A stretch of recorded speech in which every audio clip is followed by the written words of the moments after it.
Good evening, ladies and gentlemen. I am Aditya and I am the core committee president for Connect. It gives me immense pleasure that I welcome all of you to our event. So, we have gathered here to understand what the current scenario is and understand how to fight through the adversities of the pandemic and the issues that we face. Over the next few minutes, we'll have one of the best industrial speakers sharing their insight over the current situation and how to adapt to the new normal. It will be followed by a space where we'll have a chance to interact with the speakers and other attendees on a one-to-one basis. You can ask all the questions that you have in your mind, and you can create a connection that will last for lifetime. So for now, I would like to present to you the agenda that we have for today.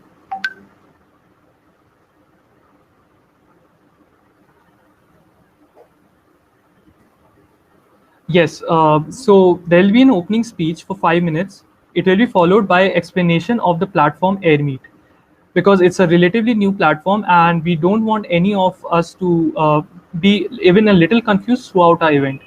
It will be followed by a small space where we'll explain about AIESEC and what we do. The next space is going to be a speaker introduction and welcome, followed by a panel discussion of these speakers. After that, we'll open the space for question and answering. This will be the first half of the event. The next half will be the networking event where you can interact, like I told, like you can interact and ask questions to anyone that you want throughout the attendees list. Now I would like to invite Praful on stage.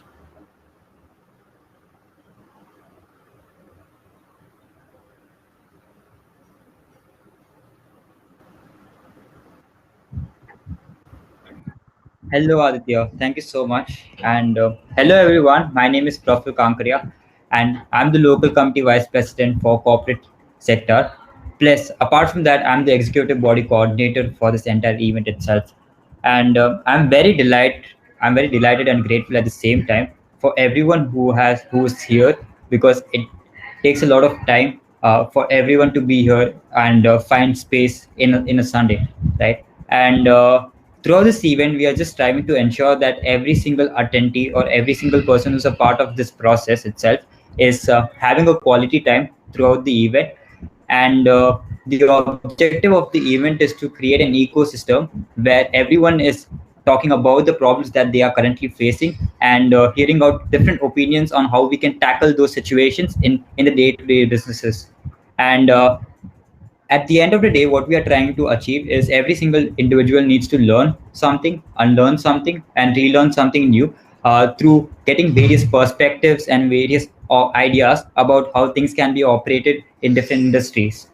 With that being said, I would like to thank everyone again, and I would officially open the space and the forum.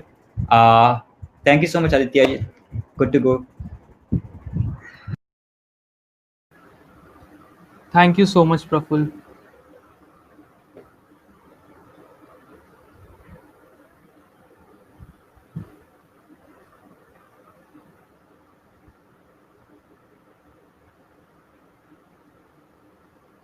I'll take the next 2 minutes to explain this whole platform to you. So if I'll present my screen, it will be easy for everyone. Amazing. Wo-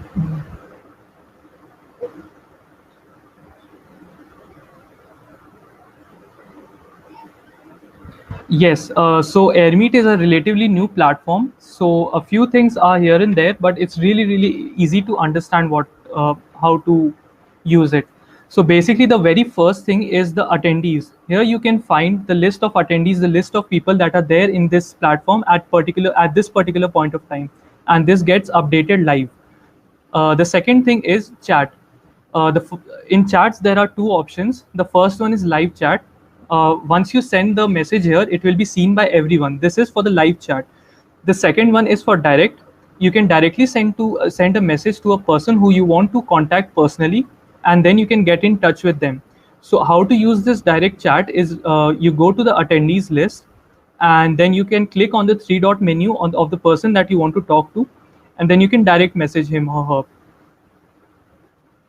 something like this. It's very easy. So that was the basic thing. If you want to change your information, your presentation information, or your display picture, you can go to this very small button above exit, where you can edit your profile to whatever you want. Just a reminder, once you have edited the profile, make sure that you reload this AirMeet page to get the overall changes reflected. So like I said, it is a very basic platform and very easy to understand. Yes. Now I would like to invite Purva and Vishnu to explain a little about AIESEC. Before that, I'll present a short video to you.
All right. Hello, everybody. I'm Purva Soni, Head of Marketing for the Event Connect. Hello, everyone. My name is Vishnu, and I'm the head of events for Connect. We welcome all of you present here today for the event, and we will be giving you an insight into what AIESEC does. And yeah, so over to Vishnu. Yes, AIESEC was started back in 1948 after the Second World War, where a group of individuals decided that cross cultural understanding was very essential in order to prevent conflicts between people from diverse cultures and backgrounds. And ever since our establishment back in 1948, AIESEC has grown to become the world's largest youth run organization, present in over 120 different countries. AIESEC provides life-changing experiences to people by sending them on leadership development programs to other countries, to NGOs, NPOs, startups, MNCs, and educational organizations as well. And since our establishment, we've done more than 90,000 experiences for different people, and we've partnered with more than 7,000 different organizations. And AIESEC also has a base of more than 10 lakh active AIESEC alumni. And moving on to Purva. Right. So AIESEC in India was initially established in the year 1981 with our first local chapter in the city of Delhi. From there onwards, AIESEC has grown and expanded multifold to create an impact in 30 plus cities and universities across the nation today. We also have an active membership base of 2,300 plus students from various educational backgrounds, constantly striving to achieve peace and fulfillment of humankind's potential.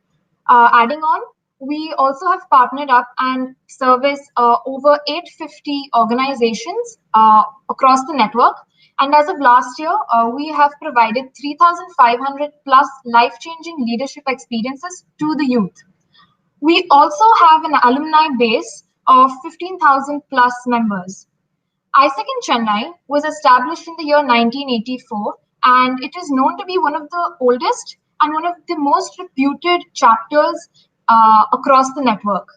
AIESEC in Chennai has contributed majorly and still strives to contribute towards creating entrepreneurs and leaders throughout the world. Moving on to Vishnu. Right. So when we say that we're providing life-changing experiences to all of our stakeholders, we do this through the three products that we have. The first product that AIESEC offers is Global Talent, where we partner with various MNCs, startups, and SMEs. The second product that we have is Global Teacher, where we partner with various educational organizations and institutions. And the third product that we have is Global Volunteer, where we partner with various NGOs and NPOs. And people can go on exchanges for each of these products, and they also come to Chennai for working in any of these particular organizations. Can you go to the next slide, please, Aditya? And these are some of the exchanges that AIESEC in Chennai has been doing over the past couple of years. Back in 2016, AIESEC in Chennai was able to provide life-changing experiences to 433 different people. And in 2017, we were able to provide these sort of experiences to 288 people, 333 different people in 2018, and 266 different people in 2019. And moving on, if an organization wants to partner with AIESEC, Purva will explain how they can do so on this particular slide.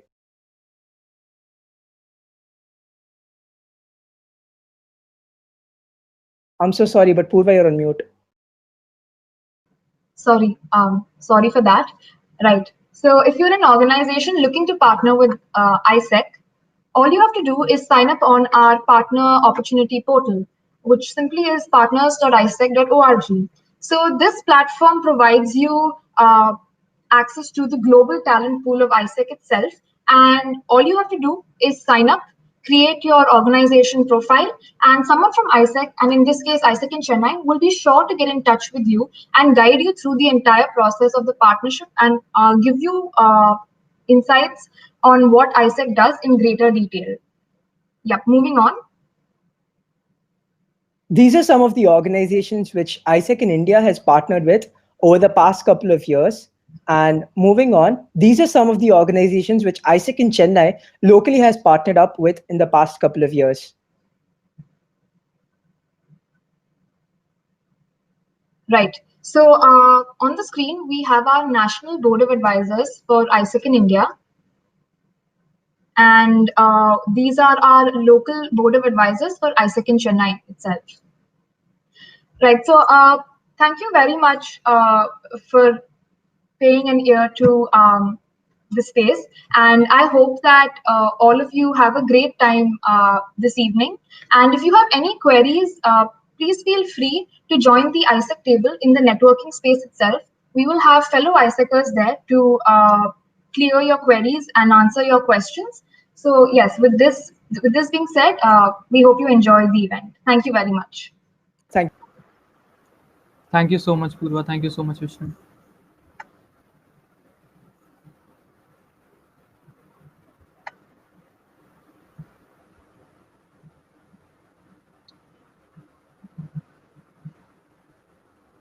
Yes, so moving on to the next part of the session, it's an introduction to the speakers and the panel that we have. So for this, I would like to invite Abhinaya on the stage.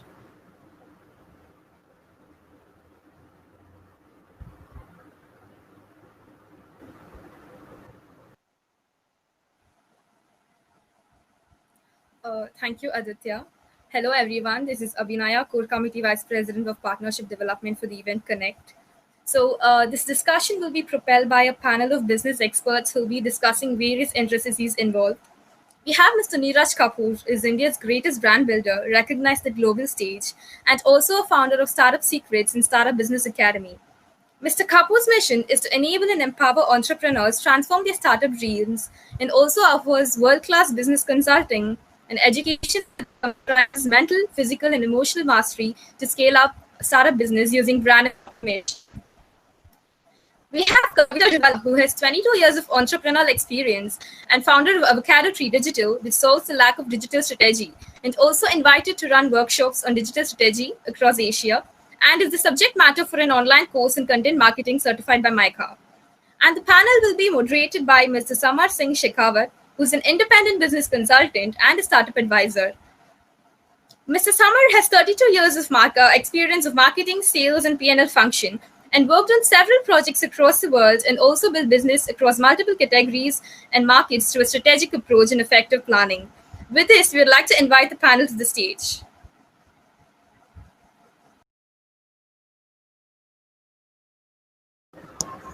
Thank you so much, Abhinaya.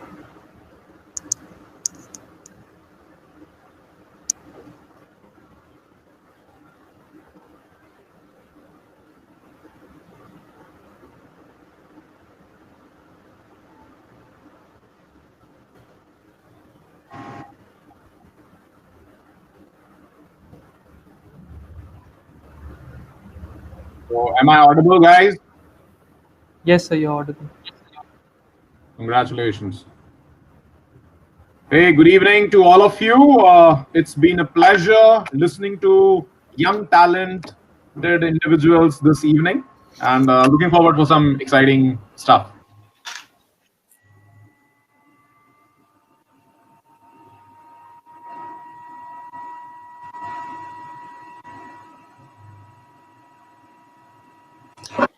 Hi, are you guys able to hear me? Clear. Okay, great. And see me as well. Hi. Hi. Hi, Samar. Hi, Neeraj. Kavita, Neeraj, how are you doing? Hey, Samar. Good evening. How are you? Good evening. Very good. Awesome. So, shall we start? Yep. Yeah. Okay, ladies and gentlemen, thank you for giving us your time on this Sunday evening from wherever you are across India and perhaps even overseas.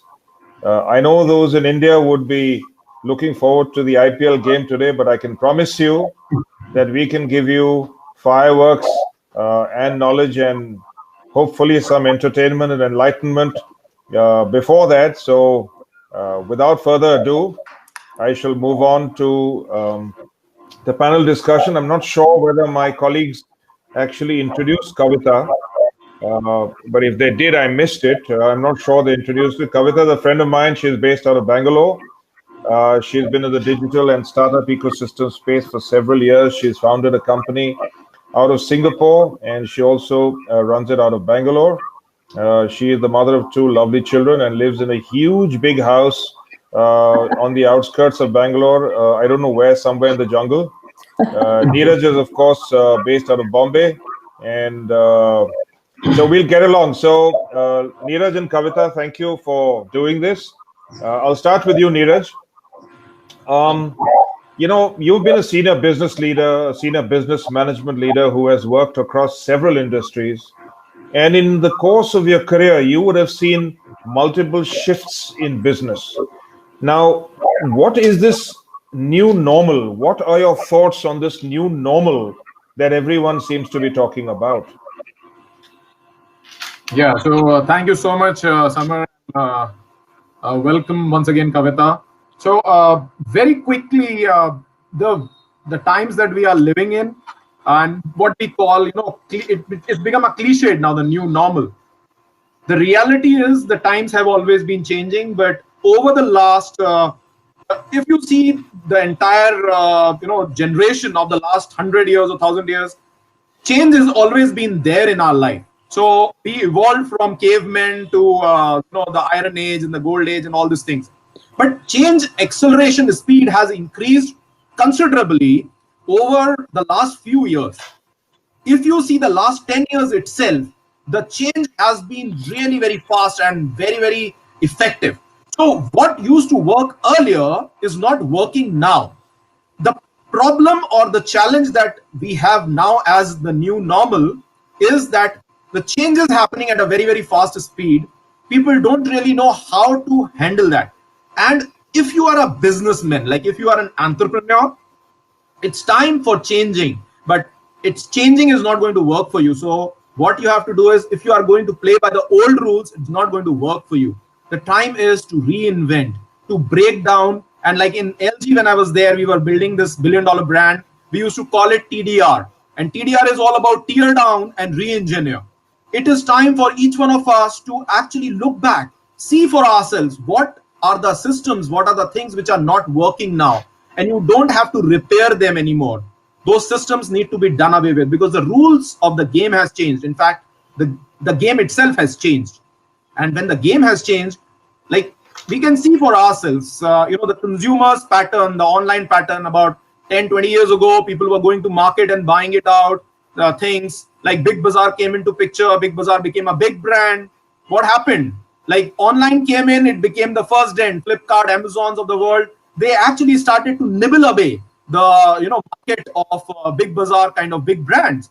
And now Big Bazaar is actually sold out, completely gone. It is having a new owner. So if you don't change, and the history is represented with many examples. Nokia, Kodak, Fusey, so many brands, Videocon, Kinetic, brands which were some billion-dollar brands, or some of the names like they were owning 80% market share.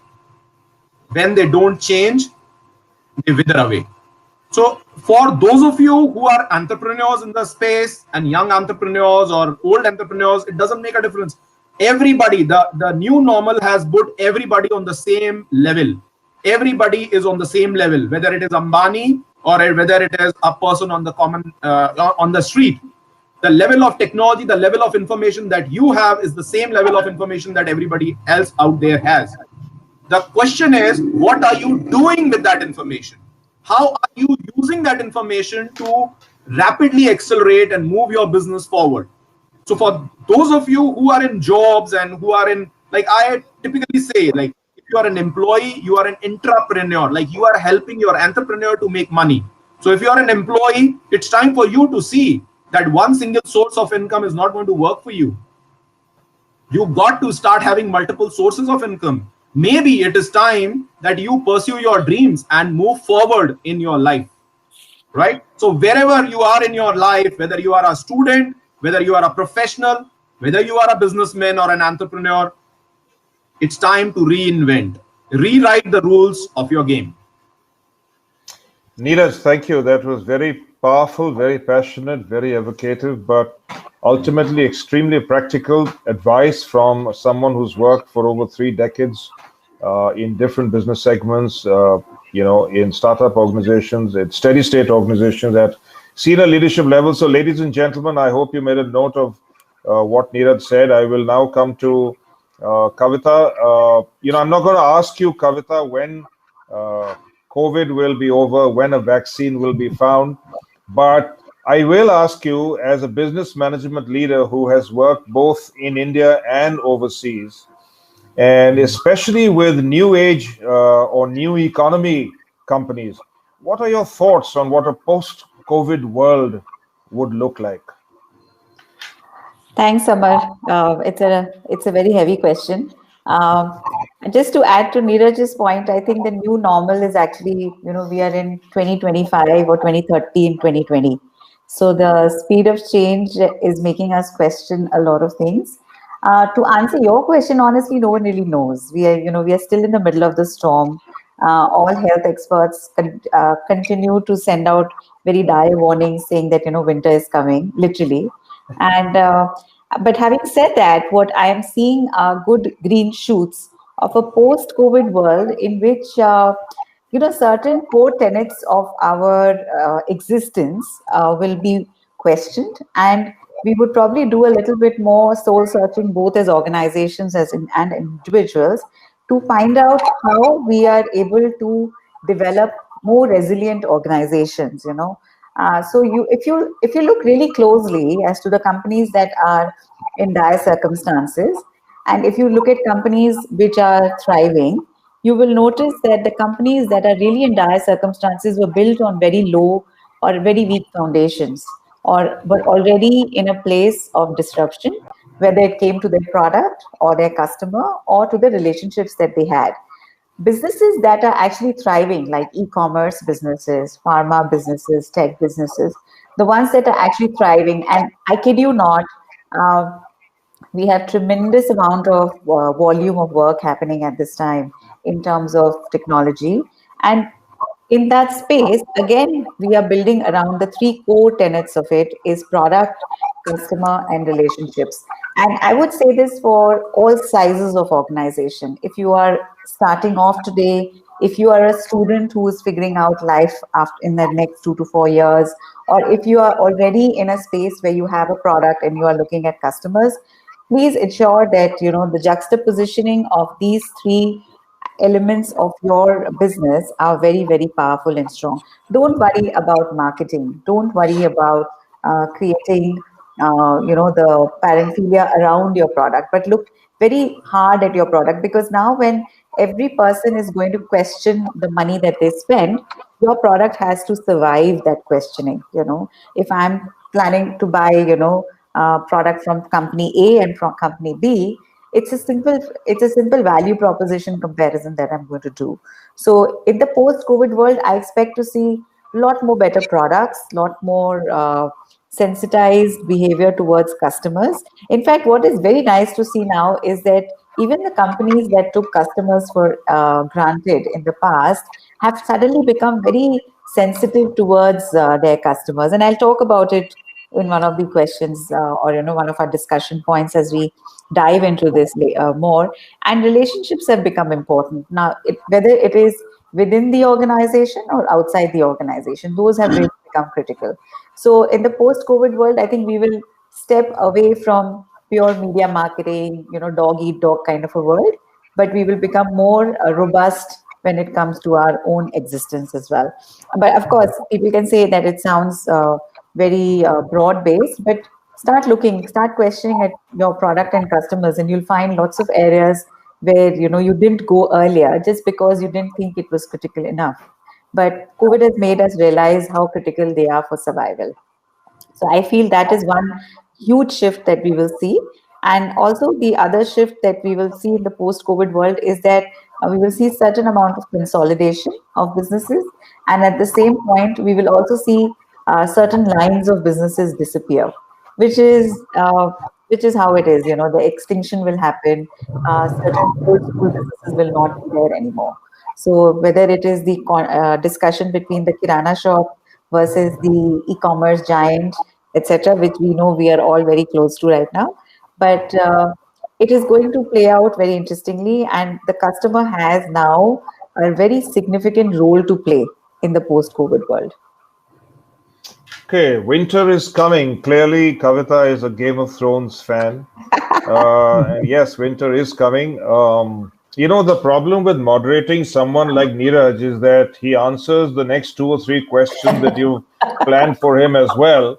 So Neeraj, my second question was, what do organizations need to do to survive the current situation and emerge stronger post this situation so that they are better prepared in the inevitable event of a future crisis? Because, people like you and I, we've seen several crises in our lifetime. So what do you think organizations should do? And bear in mind, there are lots of SMEs and MSMEs on the call listening to you. What would be your advice to them to, emerge better prepared and stronger in the event that another crisis of a similar kind happens in their lives? Yeah. So thank you, Samar, for asking that wonderful question. And I see it as a continuation of what we have been discussing so far. So very quickly, just deciding on what to do is very, very critical. So I have a request, guys. All of you actually pick up a notepad and a pen right now, because this is something that can actually transform your life from where you are to where you can be. Because what to do is most of the times known over here between the years, but people don't really get into the execution framework.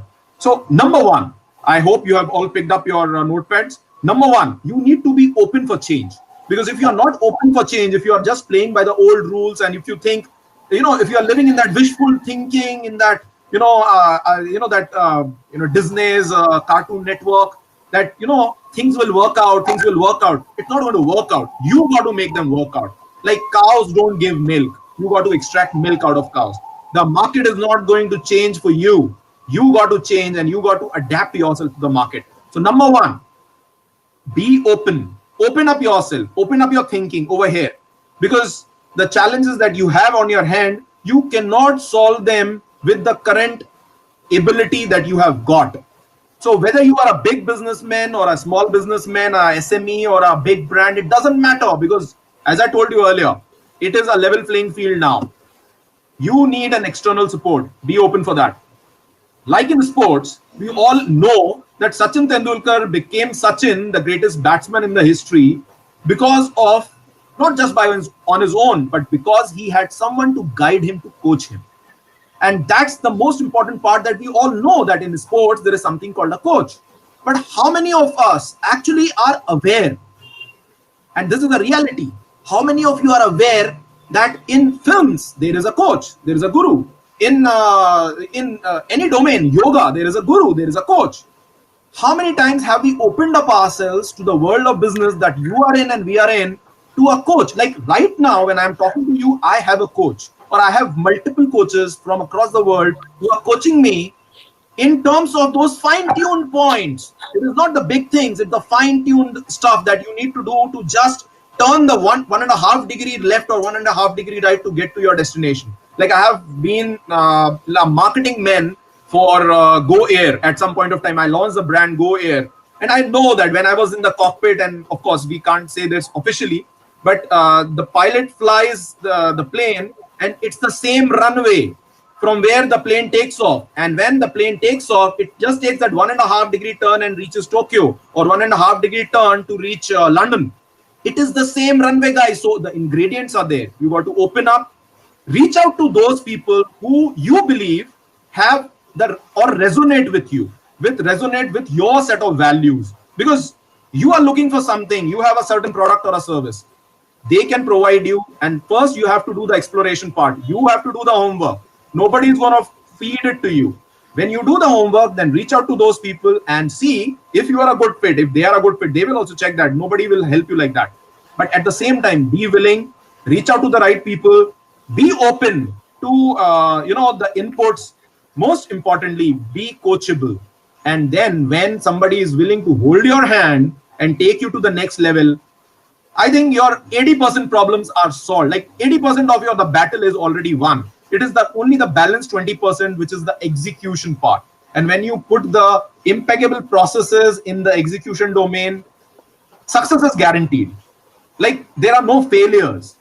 Success is guaranteed, because every time you don't get the right results, you just have to fine tune it and then get to the right level. So I hope you have noted down these pointers and you will implement them in your life, because it's time for you, wherever you are in your life, again, a student or a professional or an entrepreneur, you got to open up, you got to put things in practice.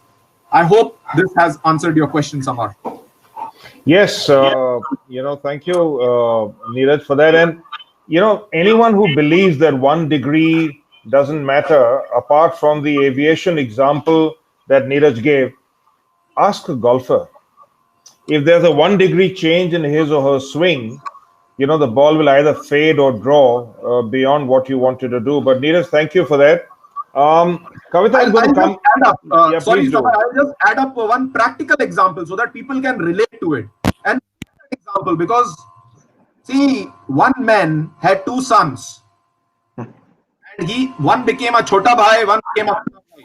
You all know what I'm talking about. Both the sons were given the same education, same upbringing, same culture. They were all billionaires from the day one. Like they were born with a diamond spoon, both of them. And one became, one has raised 2.5 lakh crores. And you know whom I'm talking about. I'm talking about Mukesh Ambani, and one became Anil. So the question really is, when they had the right ingredients, why did, such a stark difference? Because of that 1.5 degree turn.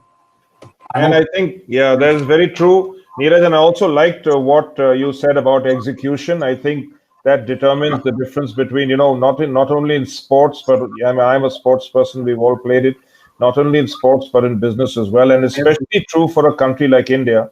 And I would think that for SMEs and MSMEs who are striving to get to the next level, execution matters even more. But Kavita, coming back to you, I was thinking to myself that as and when this COVID crisis ends, there are certain habits that I have formed that will probably endure. For instance, I truly started net banking only during this lockdown time. Otherwise, I'm very old school, I prefer to go to the bank ATM and withdraw cash and stuff. So I'm guessing that kind of habit will continue. But what do you think? Will consumers go back to the way they were once the vaccine is found and administered? Or will there be permanent changes in the way they shop? Samar, I'll talk from a context of digital because that's my area of work. Sure. And we see 2 very large shifts here. One shift is that from offline to online, it's accelerated at a speed which no one expected. And if to continue Mr. Ambani's reference, I think all of us are kind of tracking the kind of money he's raising and how the largest funds in the world today are seeing India as a massive golden opportunity in that space, for Reliance Retail to be valued at a place where before it even proves itself. One shift will be from offline to online, and the other shift will be the horizontal shift, which will be from these aggregators to direct to consumers.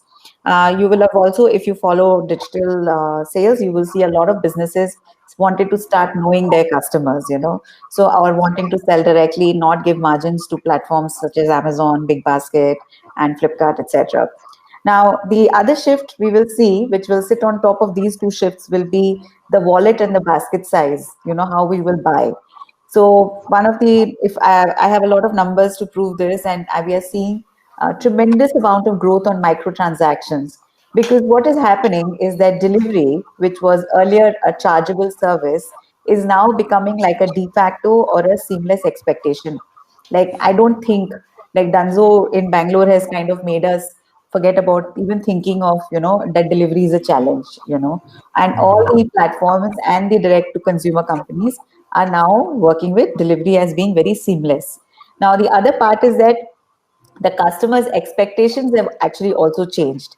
So now what we will come is that the essential categories will come back to our pre-COVID balances, because you're not going to consume 1.5x the amount of milk that you did, and you're not going to start eating 2x quantity of paneer and vegetables. So it is going to come back to that. It is just the sales of restaurants in bulk which is moving to the retail side right now.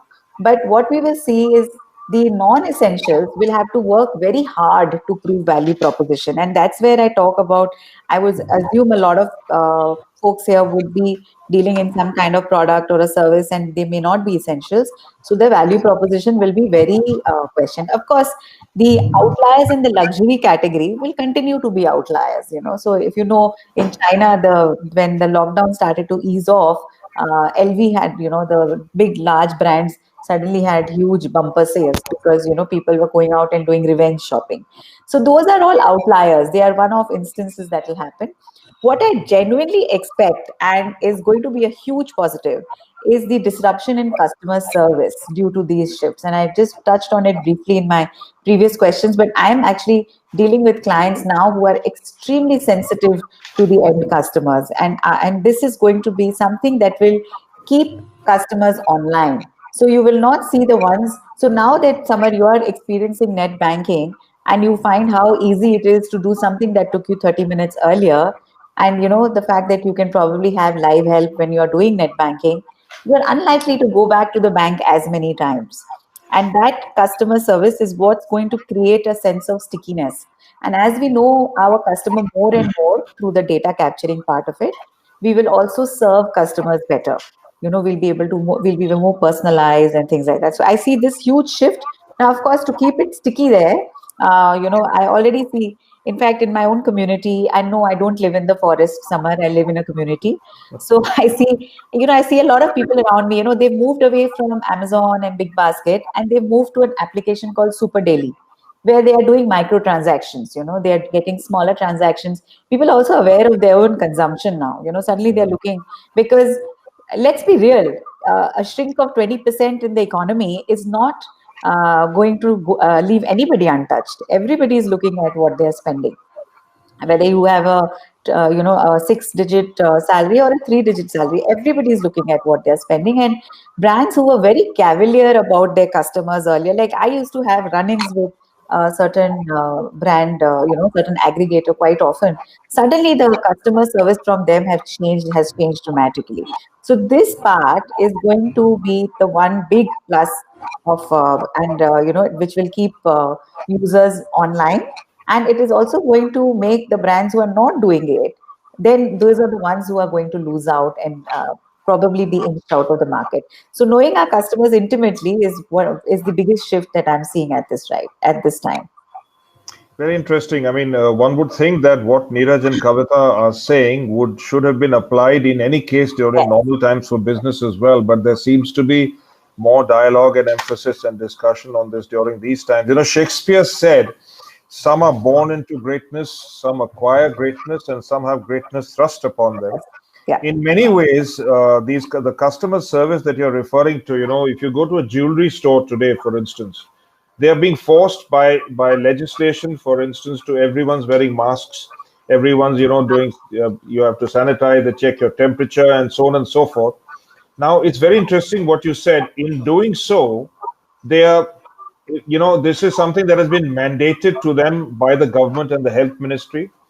But it's so interesting you said in terms of customer service, because what it's doing, it's also forcing them to evaluate other sort of deliverables on customer service, not just the physical deliverables of wearing a mask and social distancing, but they're actually talking more politely. Yes. They're showing you to a seat if you have to. So it's very interesting how that begets even better customer service behavior. Now, actually, Samar, just to add, actually people are also very scared of losing their jobs. So yeah, so that also, this is like a little bit of a hand of fear. When there are salespeople who are working on commissions, it is automatically they don't have a choice. It's like somebody else will take the sale. So in a way, all these factors are playing into better customer service, which India is not used to. We probably have one of the worst customer service indexes in the world. Yeah, there's a saying that in India, if things happen on time and under budget, then you're surprised, right? I mean, I remember we've all been overseas, and I remember in 2015, my wife, daughter, and I had gone on a holiday to the US for 1 month. And we had an internal challenge to find one single plug point in the entire country that doesn't work. We had a challenge to find one traffic light that doesn't work and one tap that doesn't deliver both hot and cold water. And we couldn't find one single tap. I mean, it's incredible, absolutely. So it can be. But Kavita, what you said actually leads me very nicely into the next question that I want to ask Neeraj about. As it transpires, I was reading a similar article in the Bangalore Mirror today about people being laid off in their jobs, the article is largely about people in their 50s who are being laid off in their jobs, and the amount of insecurity. And all of us are counseling people who are calling us every day. Someone's job is gone, someone's bonus is gone, someone's promotion and increment is gone. But Neeraj, you have led large teams throughout your career. And, there's a saying that death and divorce brings out the best and the worst in people. And I'd like to add COVID to it. I think death, divorce, and COVID are bringing out the best and the worst in people. And on our conversation yesterday, we were discussing about the so-called evil HR agenda, where people are using this as an excuse to drive whatever layoffs and salary cuts that they wanted to. But what do you think are the imperatives to leading and managing teams in periods of uncertainty like today, and what learnings can be applied for the future? So very fundamentally, like you and Kavita mentioned, the times are changing. It is the consumer service which is there. People have lost their jobs. A lot of mayhem or unexpected things have been thrust upon people, and ready for that. So the response could be, people first get probably shocked. Like a lot of people who lost their jobs, some people had a pay cut. They were shocked either. Now there is a simple thing which I will just share. There is a book you can write down again by Viktor Frankl, Man with a Plan, or something like that. Man with Plan. It says basically, between the stimulus and the response, there is a very fine gap, and that gap is either you can choose to react or respond. When you react, it's automatic, like you don't even know, because you are operating from the previous programming, which is not going to work for you. So your results are going to actually put you further into hot waters, and it's going to be a downward spiral. But if you are acting with degree of care, and if you are responding, which means you are using your mind, creating yourself from the future, then you will come out absolutely a winner, because a lot of people do not see that opportunity which you have seen. So leading the team and the teams and imperatives for the future, and these are the kind of some of these actions which you can we all can implement, and I'm implementing that because I could see these winds of change happen 10 years ago or maybe more, because it's been now 10 years that I've been an entrepreneur, and I quit my job at the peak. Like I was the chief marketing officer of the aviation company itself, and I could sense that it's better to support the hundreds and thousands, and like today right now I'm on a mission to support millions of entrepreneurs to live their dream and convert their dream into reality. And I could see that 10 years ago, because this is going to happen someday. And like some of people said it as a conspiracy theory 5 years, 7 years back, when I used to talk to them, that nahi nahi aisa nahi hoga, the world cannot shut down, and this, these these diseases can't be created. These are all filmy stuff, but we are actually seeing that. And this was all known to us, like all due to my gurus and my coaches and all the world leaders who actually coached me. And no credit to me, I actually give it to them. But I was prepared, and that is exactly how we have been supporting our clients and our participants and the teams. And those imperatives are that you got to take care of your stakeholders, you got to take care of your people, you got to take care of people, like, because those days of transactional relationship are over. Like, I give you salary and you work for me, it's not going to happen anymore. Especially in these times, those companies who are holding their employees like their family members are having a big probability that they will survive. Number one, those companies who have lost employees because of whatever reason, because they don't have the cash, or because of understandings, or because they thought to cut a quick one, a fast one on their employees, they are only waiting. Those employees are only waiting. Those people who have been had a paid cut, they are waiting the times to change, and they will be the first one to ditch those companies. Because if you can't be with your family member, and employees like a family member, if you can't be with your family member in the times of trouble, the employee is not going to be there for you. So number one, you got to take care of your employees. Number two, you got to take care of your customers. Customers, like Kavita mentioned about the value proposition has to be solid. Like, one of the things you can note down is, whichever category you are in for your product or services, you got to create a high value offer. That high value needs to be really so solid that it really overwhelms the consumer. And not everybody can create that, because you may have the right ingredients in the kitchen, but if you don't have the recipe, you can't certainly create a great souffle. So that recipe is something that we have been specializing in. And I'm glad to share, when you create that high value offer, you actually get the consumer willingly, because the consumer is going to demand some value. Plus also, he's looking for services right now. Like, you and me are consuming services right now. Maybe the way we are consuming has changed, so we are also consumers. And look at the way we are consuming things. We are looking at value, we are looking at each of these elements which are so important to us, because our money matters now, our time matters more, right? And the last thing, the imperative is, you got to change, but how fast you can change is what's going to determine who will be the winner. Because now the world is anyway changing, the world is transforming. How fast you can actually transform yourself, your business model, and get into the market, hit the road. And it's not about trial and error anymore, because those days of making trial and error and experimenting is gone. It is the time for you knowing the right recipe and get into the market with the right product, so that the consumer can say, wow. Well, he certainly leaves no doubt in my mind, about what needs to be done. We're coming to the end of this panel discussion, and we'd like to give people an opportunity to ask questions as well. So we have time for one more question from Kavita, which I would like to put to Kavita. And Kavita, since you've had exposure to these words and this ecosystem, I hear about flexi working, gig economy, part-time work. Now, first of all, what is all this, and how does the current situation impact, things like this? And what do you think is the future, and what advice do you have for people who are part of this ecosystem? So just to compartmentalize a little bit, I see this usage of the word, right, ranging from consulting right down to the gig worker and things.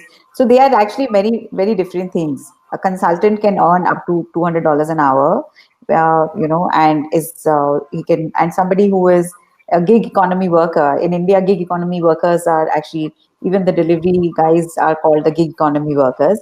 They earn somewhere around $6 an hour. So I think I'm going to not take that filter to say how things will pan out, but I'm going to take the filter of the organization and the individual, because they are the two key players in this whole thing. So first of all, you will see consultants still doing a fairly good job. I think a lot of good consultants will there'll be an increase in demand, and they will also, because organizations do not know what to do. Today even our panel discussion, we're just talking about that, right?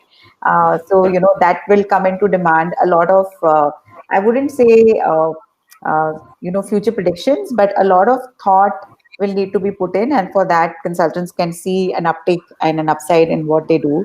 Now flexi work is, I will leave that term, because I don't know who uses it or what. Organizations use it for their employees when they are letting them work from home for 2 days or up to 5 days. Yesterday I met somebody who said that their flexi work means you have to come into their office twice a year. So I was like, okay, that's like going to a restaurant. So the two filters I will want to use is, one is the organization. What is the type, size, and scale of the company, and what is its growth trajectory? And the other side, I will want to take the filter of the person itself. What is your individual motivation as a worker? So now with these two filters, it is through this, when you look through this, you will be able to see what will stay in different formats of work. So any large organization, which requires teams to be there, the osmosis of teamwork has to happen, will find it very difficult to grow with work from home. While currently you would hear all the tech giants in the FANG category are announcing work from home till July next year. It's also because that they're appeasing to not having a large scale HR crisis, and while at the same time maintaining relationships with their key employees. Now, take it from an individual's motivational view. Actually, I've been work from home for the last 10 years. Very few people used to know it, because work from home didn't have as much respect as it has today. But I was work from home for 6 years in Singapore and almost now 4 years in India. And I haven't missed a beat in what I used to do. I used to head a team of 300 people before that.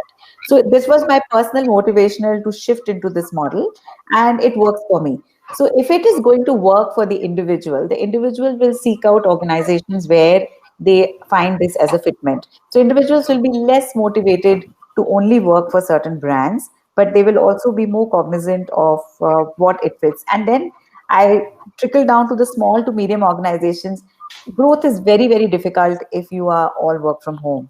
It is there because what I see in India currently is that we've not had a decade of work from home kind of a situation for it to be a habit that we can get into very easily.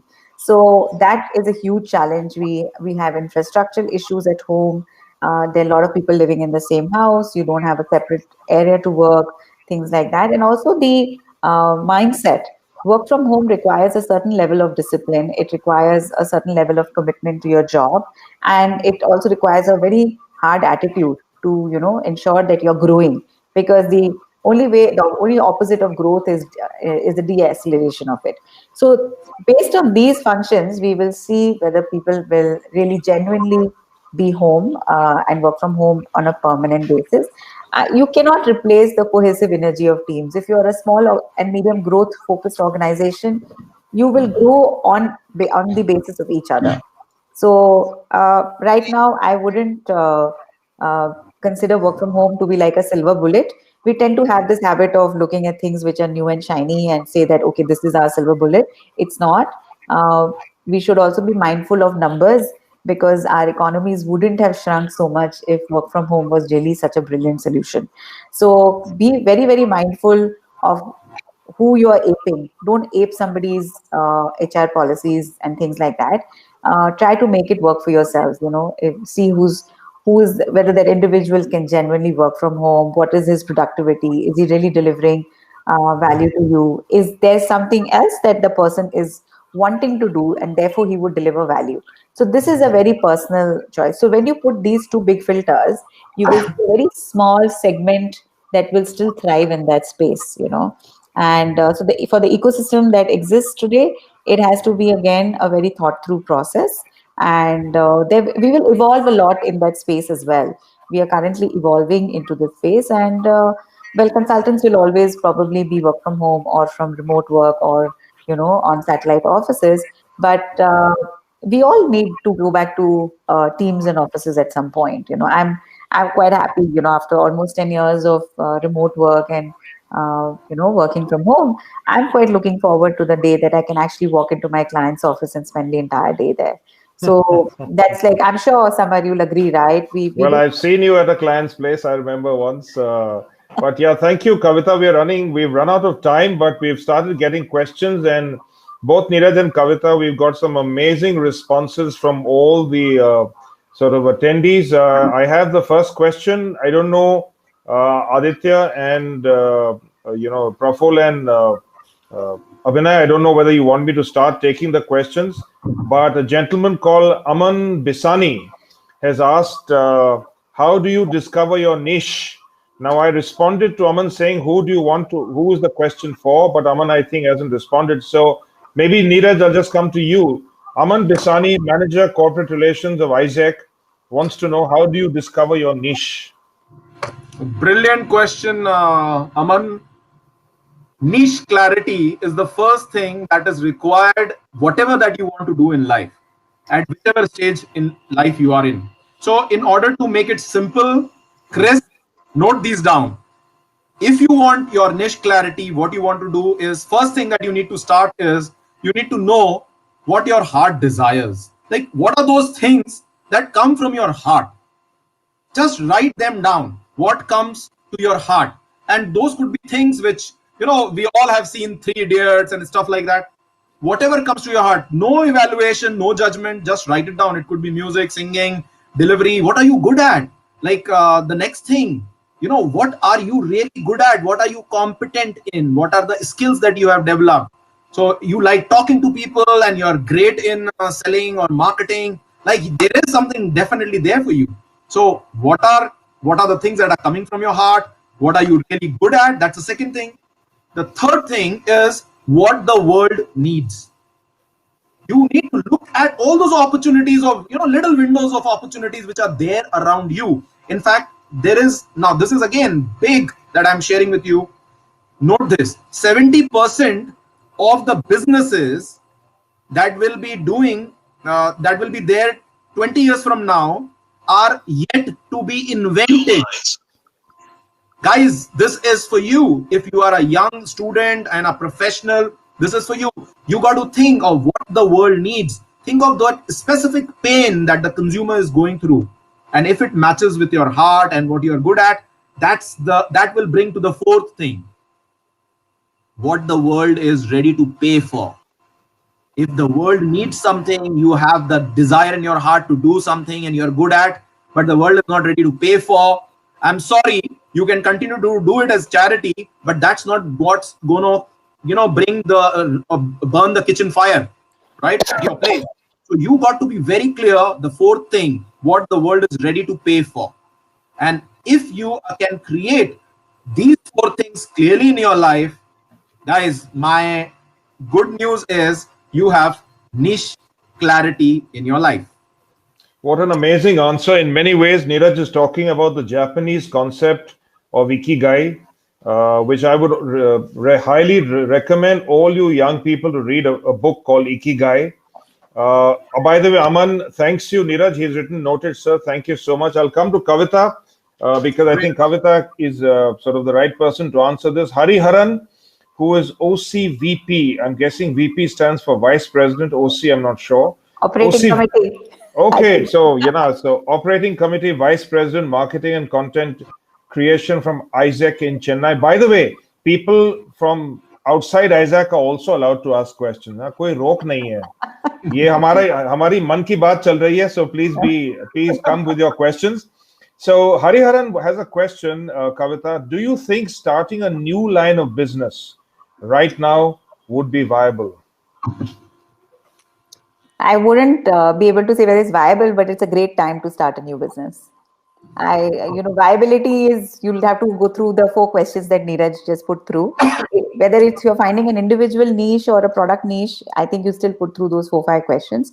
But it's a great time to start a new business because I think a lot of rubbish is moving out, so, and if you are very aware of what people are needing, if you can find a gap in requirement of services or products, it's a superb time. I just yesterday we raised some money for a company which three people were together for the last 3 years trying to figure out a business, and they went in and they've created a product which is for home cleaning right now, and they've raised $16 million in a meeting of 4 hours.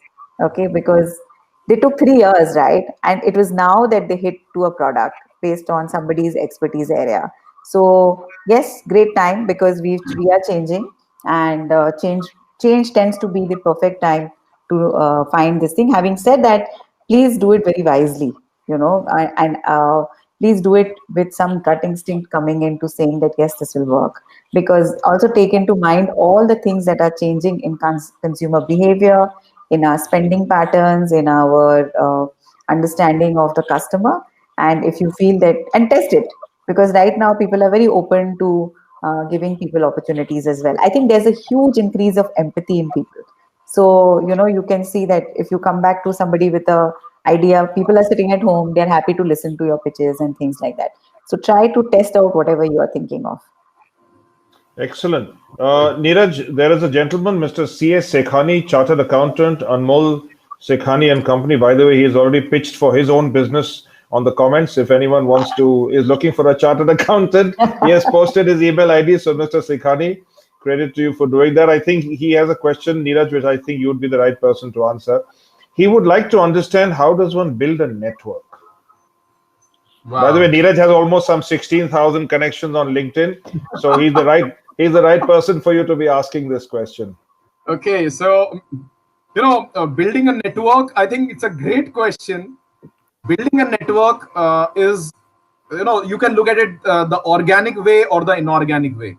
The organic way is, picking up the phone, going out and meeting people and identifying who the people are. And it will take you a few years and you will get there, hopefully, right? Towards the end of your life.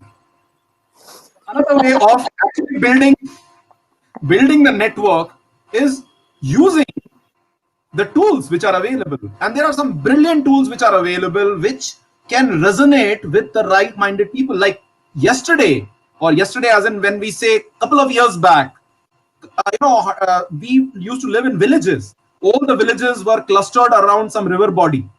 And they were a network of, then villages became bigger and the cities were formed. Today, we are living on a flat planet. The world is flat. So your network doesn't have to be from your next door neighbor. He could be a guy sitting 10,000 kilometers away on the other side of the planet, and he could be a part of the network because he resonates with your values.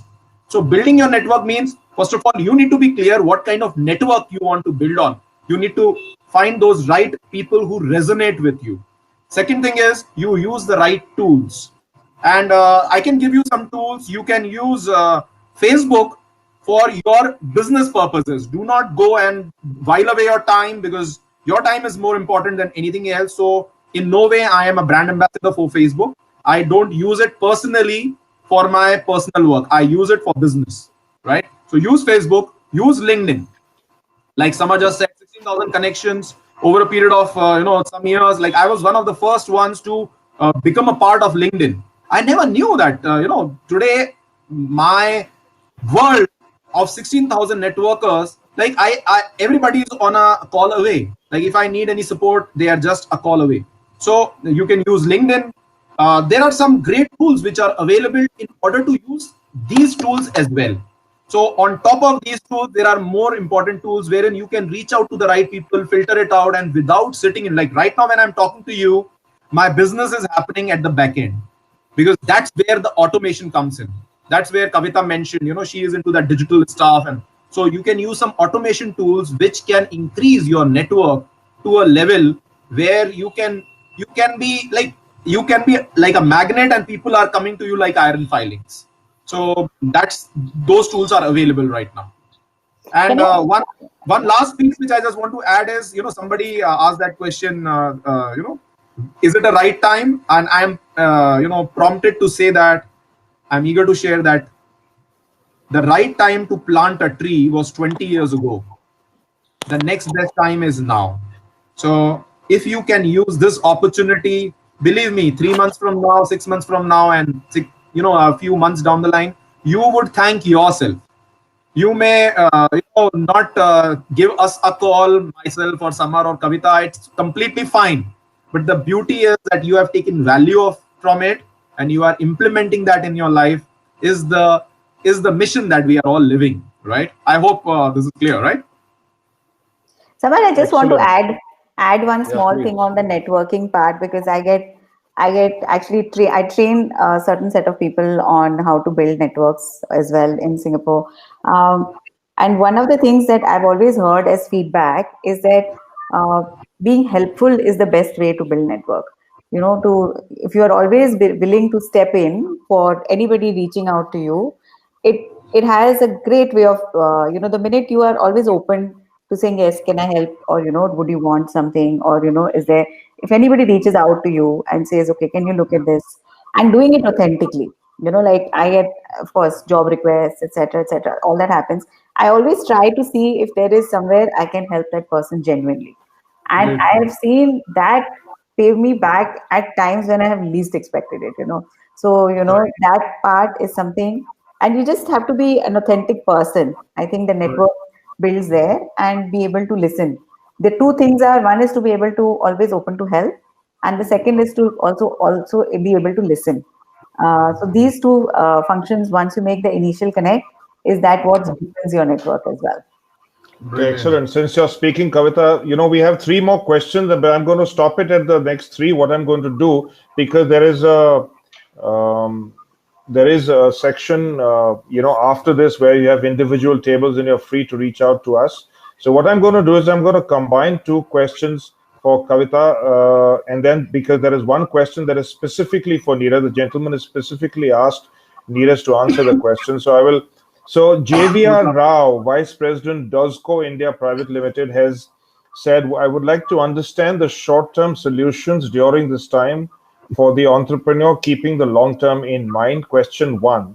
And I think the question from Prashant Kumar, who is head of key accounts for Mahindra and Mahindra, has written, COVID has created a lot of challenges for the manufacturing sector, which is hard hit and looking for opportunity as well. So there are two questions. One is for short term versus long term, and the other is specifically for the manufacturing sector.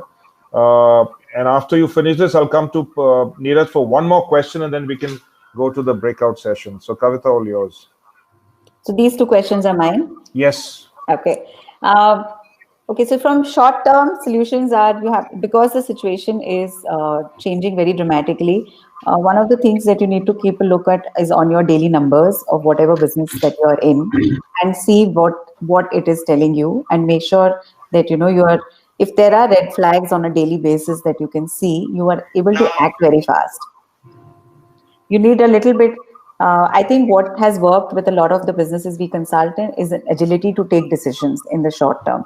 Some decisions may be very, very hard, like whether it is reducing headcount, reducing salaries, removing bonuses. You have to take that decision, and in the short term, the speed of decision making and the ability and the awareness of what a red flag might look like is very important. The second big thing in the short term is, don't be fearful. I've seen the worst decisions coming out of fear.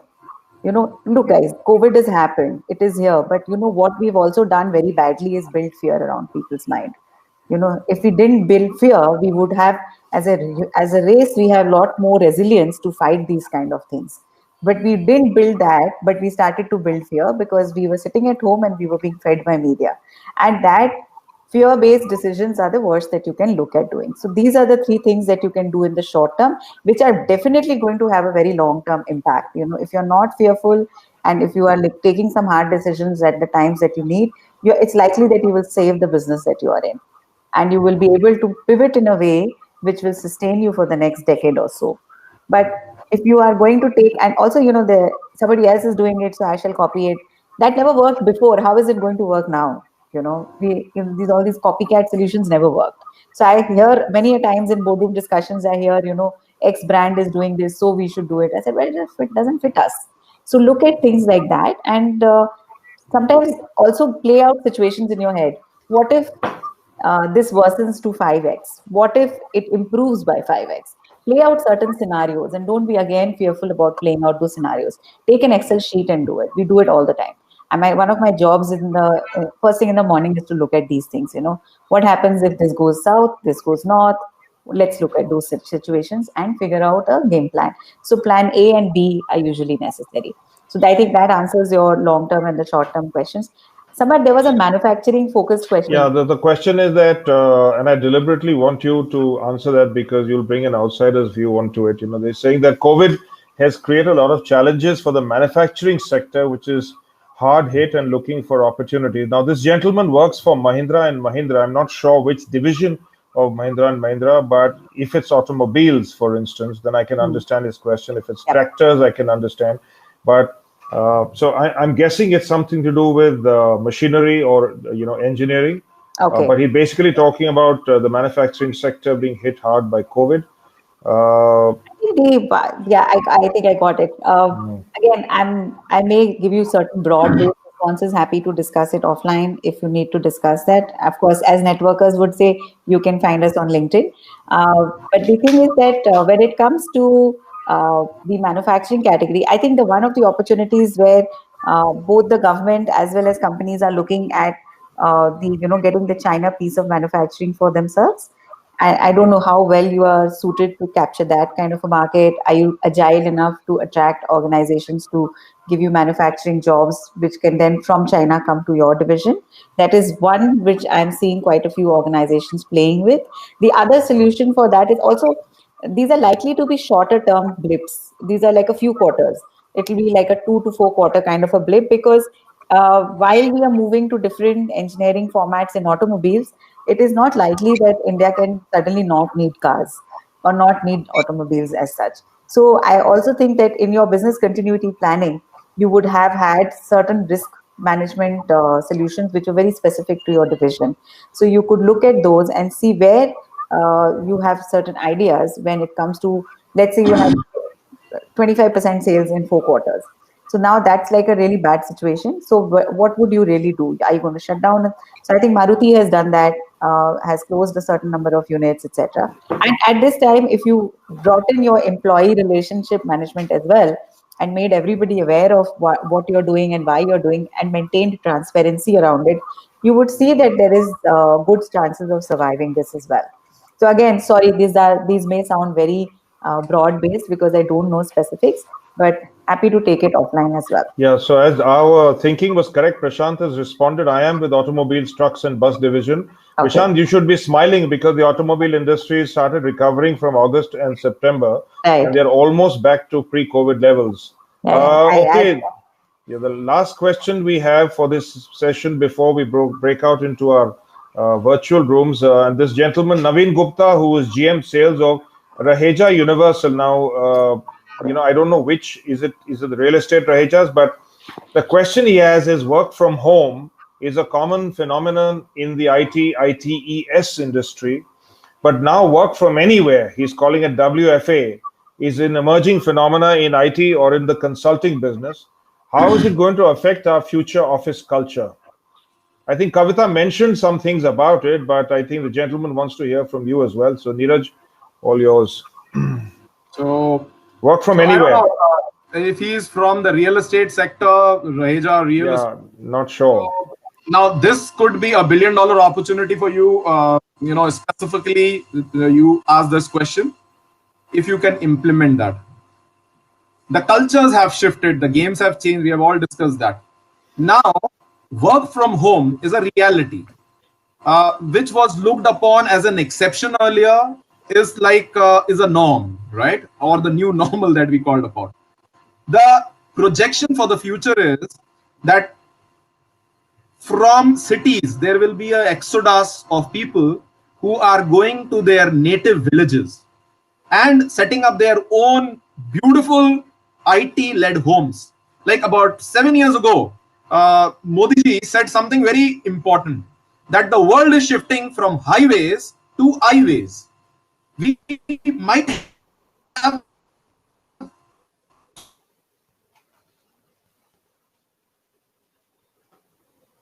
Did we? I think we've lost Neeraj's signal. But Neeraj, we can't hear you or see you, but if you can hear us, he is from He's lost Okay, I think connection. lost connection. But as we were discussing, Kavita, Naveen is from the commercial real estate industry. Okay. I think there is going to be the older forms of offices are going to come back, just to fill in for Neeraj. Okay, Neeraj is back. So Neeraj, this gentleman is from the commercial real estate industry. So our hypothesis was correct. From sit up. I one free. Scope A or work out. People will those villages equally their niche. Your business be able to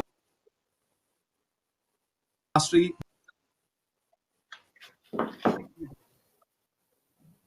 Okay, Neeraj, thank you for that. I think we are run out of time. I'm going to hand over to Praful and to Aditya and Abhinay. I can't see them. I'm not sure where they are. But I think it's time for us to move into the breakout sessions. It's 6:23. There is Aditya. Yes, I can see him.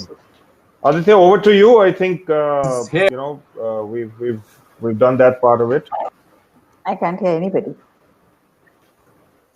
Thank you so much, Samar sir. Thank you so much, Neeraj sir. Thank you so Aditya, much. I can't hear you. Are you able to hear? I can hear. I can hear you also, Kavita. I can hear Aditya and Kavita. And I can hear Neeraj. You muted all of us, is it? Aditya, have you muted us by any chance? No, I can hear. Yeah, I can hear myself. Kavita, I can hear you, Kavita. And I can hear Neeraj. Neeraj, can you hear me? No, I can't hear Neeraj anymore. You hear me? Yes, I can hear. Yeah. I can hear you, but your voice. Sorry, guys, I can't hear anybody. So I don't know. Can somebody just Aditya, something on chat? Aditya, are you sure you're not playing Deep State or something like that? No, sir. For sure. So I'll take over the space, sir. If it. Thank you so much. Thank you so much. And it was really. Shucks, I'm missing all the jokes. Hello? No joke. I can't hear anything. Never mind. Thank you so much. Thank you so much for the space. And yeah, I'll. Okay, somebody says we can hear you go.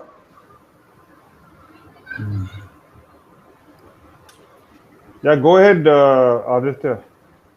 Yes, I'll take over the stage and I'll. Do we stay on for the groups, for the rooms, etc.? How do we do that? Yes, Kavita, I'll break the room right now in a few minutes. Can you hear us now, Kavita?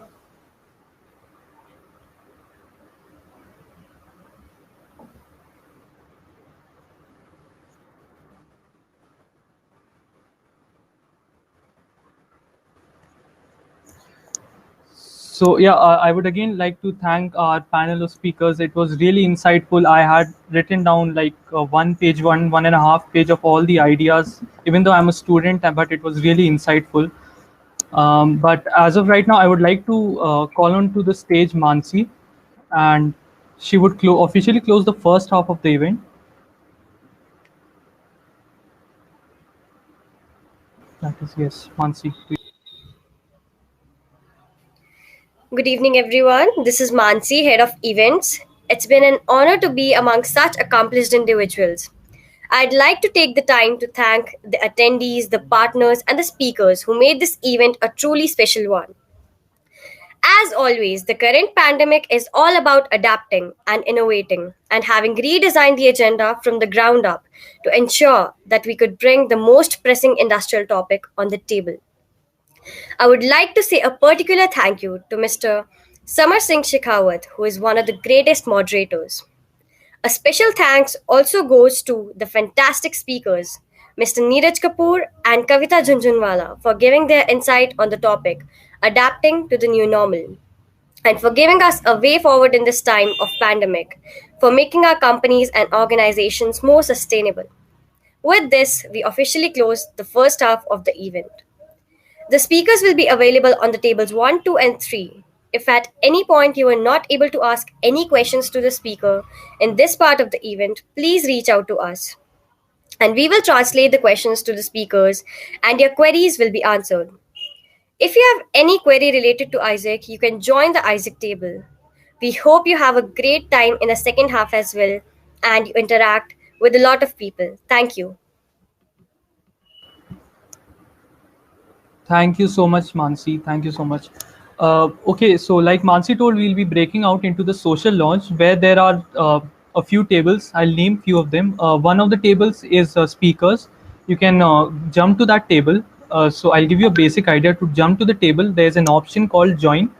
Once you join the table, you can interact with the people who are there on the table. And we have 3 tables for speakers, and we'll be having 3 tables for AIESEC as well. So if you have any queries related to anything, you can go to that table. And thank you so much for joining with us. It has been a really great time, and I'll end the session. Thank you.